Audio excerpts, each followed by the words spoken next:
Welcome to another episode of Conversations We've Never Had. Today we are going to be speaking about the things that we love, the things that we've held on to, and the things that have brought us hope. So G, tell me one of the things that you've loved in your life. Oh gosh, I'm really going to get into trouble with this. Oh, I'm curious. One of the things that I've loved the most in my life was my little dog, Hamish. Yeah. Who was this grumpy, independent little terrier who I got in a really difficult stage in my life. He came to me from a friend and she said, oh, my dog's had these puppies and I've got this one spare puppy who is going to go to someone I don't know because all of his brothers and sisters were in the family. And she was like, why don't you just come and have a look at him? I know you're thinking about getting a dog. I mean, who can say no to a puppy who needs a home, to be perfectly honest? But he was such a light of my life. He actually taught me a lot about boundaries because he was extremely independent. And he just would have his times of days when I could cuddle him.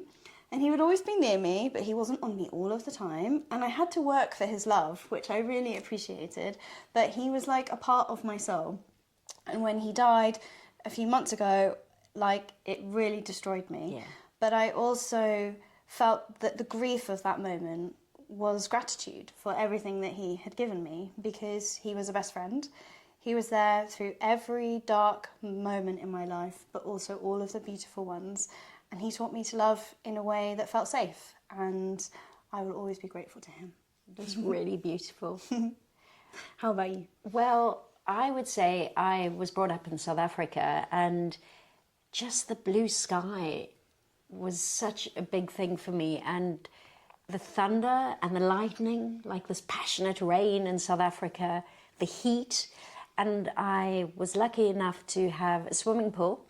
And in the mornings, when you wake up in the mornings, we'd jump into the pool. And that was really beautiful and something that I loved so much. I loved picking mulberries off a mulberry bush. I loved just being in nature, felt really lucky to me. And I held on to those moments in my darkest times.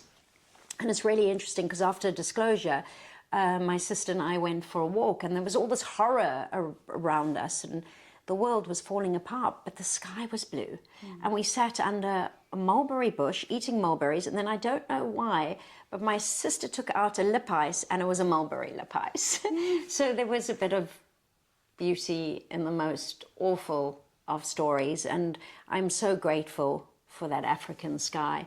And we have something called jacaranda trees, and they are so beautiful. They are like a vibrant purple, and they come out only for a month, I think, in December. And in my greatest struggle is to go along a road and be in a car and see jacaranda trees was a gift.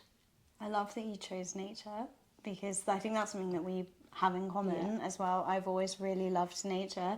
And now in the work that we do every day, our WhatsApp group is just full of pictures of beautiful plants and bees and trees and just anything in our day that we see, that we love in that split second, we send to one another, which I really love. And it's such a...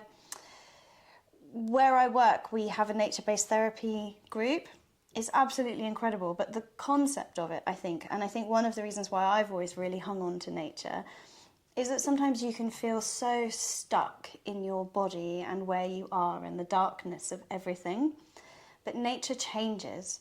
So even if you feel like you are stuck, there is a movement in nature every single day. Those plants, those bees, those animals, they are different, and you see the progression of time moving on, and eventually you will catch up with the seasons. And I love that idea so very much. Me too. I think that's really beautiful to think about seasons. And I was in Singapore for a long time, and Singapore doesn't really have seasons. And for myself, I miss them very much. The other thing that I love so much is cats. And I was raised with lots of animals, dogs and cats, and I always love the sound of purring. And often when I can't sleep at night or I'm feeling vulnerable, my cat's purring is like medicine to me, and it's really calming, and it's a very, very beautiful noise for me. So it's like a machine, like a white noise. And that to me has been a very beautiful gift for me as a child, a teenager, and as an adult. And I've always had cats. I love cats. I love cats. I wish I could have cats. My husband is very allergic to cats. But that takes me to my husband. And I think one of the things that drew us both together when we were walking and talking and putting this work together is that we both have such beautiful partners. And my husband was the first person I disclosed domestic abuse to and child sexual abuse to.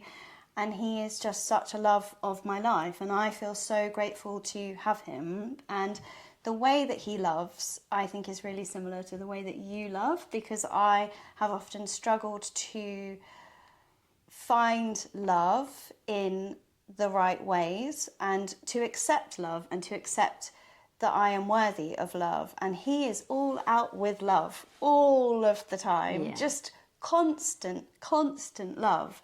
And it took me a really long time to get used to that, but I love that so much about him. He is like Tigger, and he bounces, and he's such a joy in my life.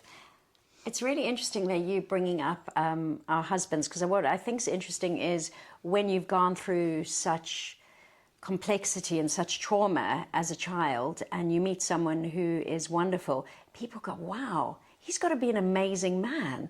And you're actually quite offended, because just because you've been through so much trauma, it's not that you pass on the trauma to your partner.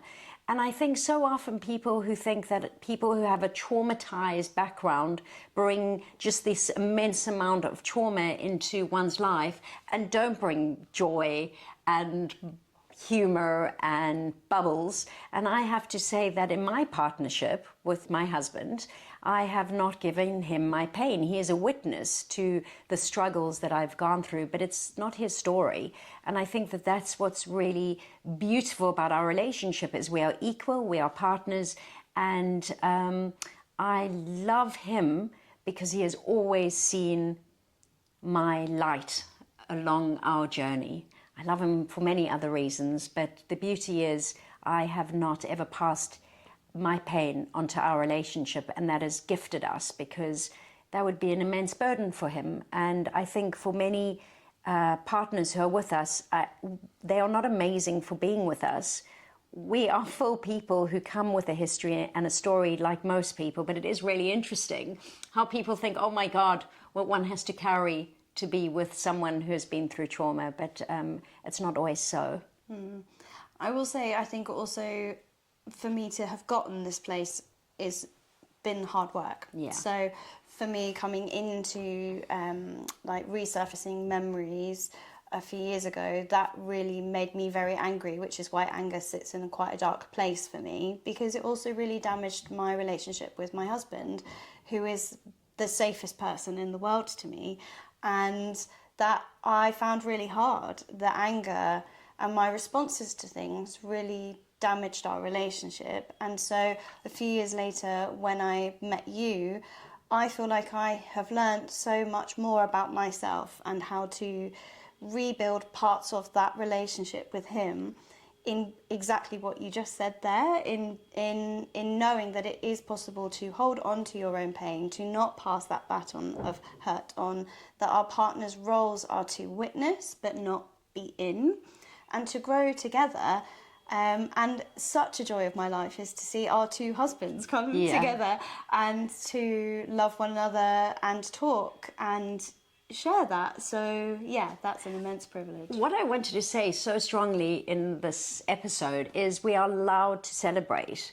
And I think so often when you've been through trauma, you feel guilty for being able to love, for having a moment that is blissful, for learning to love yourself sometimes, even though that's hard, for having a friendship that you are exuberant about and you want to celebrate. And I think so much of our life, without trauma, we are taught to not compliment, we are taught to be more silent and hold back. And I think if for anything, if you've gone through so much and life has been so hard, then goodness, we should shout out the magic that comes along with life that can be so tough. So I guess that's also a big celebration of me, is I want to celebrate the people I love. I want to celebrate people I don't know, and I will continue to.